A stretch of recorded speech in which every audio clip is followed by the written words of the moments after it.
essa aqui é a soldagem a arco elétrico pelo processo de eletrodo revestido. A corrente elétrica. Você sabe que toda a matéria do universo é formada por átomos e que esses átomos têm elétrons, que são partículas negativas que giram ao redor de um núcleo. Pois bem, a corrente elétrica se forma quando temos um movimento ordenado desses elétrons. Esse movimento pode se dar sempre no mesmo sentido. E aí a gente tem a corrente contínua. Ou ele pode acontecer ora num sentido, ora no outro. Aí aparece a corrente alternada, que é o tipo de corrente que a gente recebe em casa através das linhas de transmissão de energia elétrica. Na soldagem a arco elétrico, o eletrodo, que é esta haste aqui, é aproximada do metal de base assim. É bom lembrar que nessa soldagem o eletrodo corresponde ao polo positivo e o metal de base corresponde ao polo negativo. Um rápido contato entre a alma do eletrodo e a peça a ser soldada é suficiente para fazer o que nós chamamos de abertura do arco elétrico. Este esquema representa a soldagem a arco elétrico. Aqui nós temos o eletrodo com carga positiva. Aqui embaixo está o metal de base com carga negativa. Quando aproximamos um do outro, os elétrons livres acelerados se chocam com átomos e moléculas. Esse choque e a alta temperatura dessa região ionizam o gás existente na coluna do arco, deixando-o eletricamente carregado neste espaço aqui. Aí pronto, está aberto o arco elétrico, que gera calor suficiente para fundir o metal de base e o eletrodo, criando a poça de fusão. Normalmente, a energia que chega às nossas casas tem grande tensão e baixa intensidade de corrente. Para a soldagem, a gente precisa justamente do contrário. E é isso que esses aparelhos fazem. Eles diminuem a tensão e aumentam a intensidade de corrente que chega pela rede de distribuição. Com a corrente contínua, a gente pode variar a polaridade, ou seja, nós podemos usar a polaridade direta, que é aquela em que a peça a ser soldada é o polo positivo e o eletrodo é o polo negativo, como a gente acabou de ver no esquema.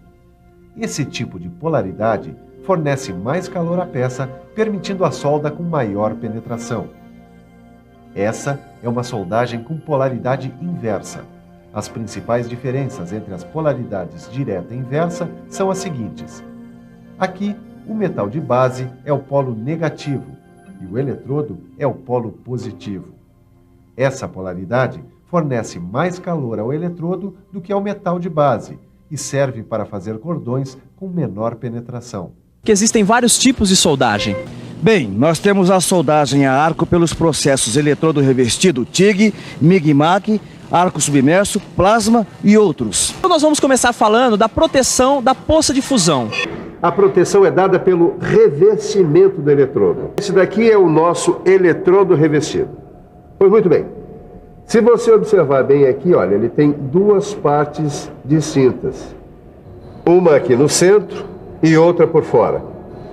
Essa parte central do eletrodo recebe o nome de alma e a parte de fora recebe o nome de revestimento. A alma pode ou não ser da mesma natureza que o metal de base. Isso porque muitas vezes o revestimento tem elementos que complementam quimicamente a alma. Normalmente o revestimento é formado por elementos de liga, desoxidantes, estabilizadores de arco, formadores de escória, materiais fundentes e materiais que formam a atmosfera protetora. Além da proteção contra a contaminação com elementos da atmosfera, o revestimento tem outras funções, como reduzir a velocidade de solidificação do metal fundido através da escória, facilitar a abertura do arco e estabilizá-lo, facilitar a soldagem em diversas posições e etc. O primeiro E é de eletrodo.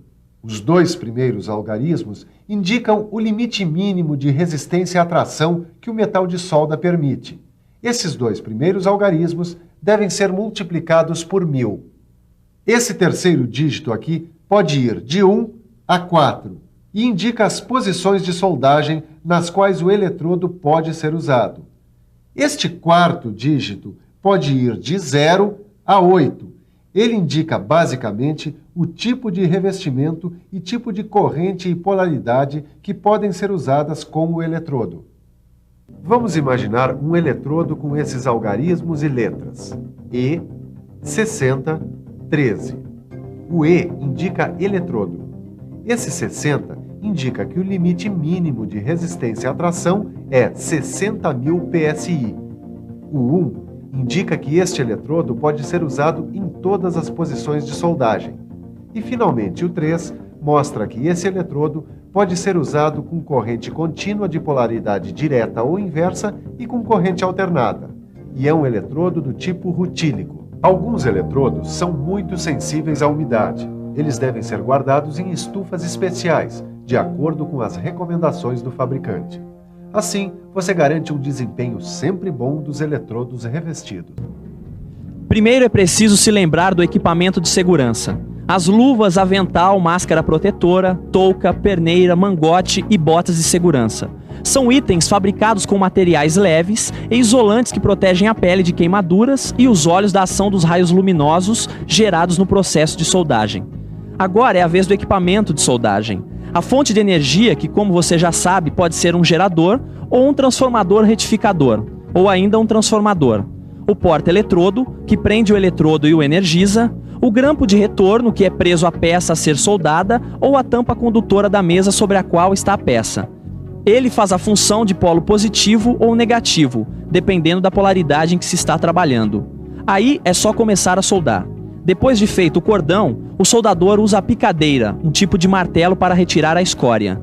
Por último, é a vez da escova de fios de aço, que serve para limpar o cordão de solda.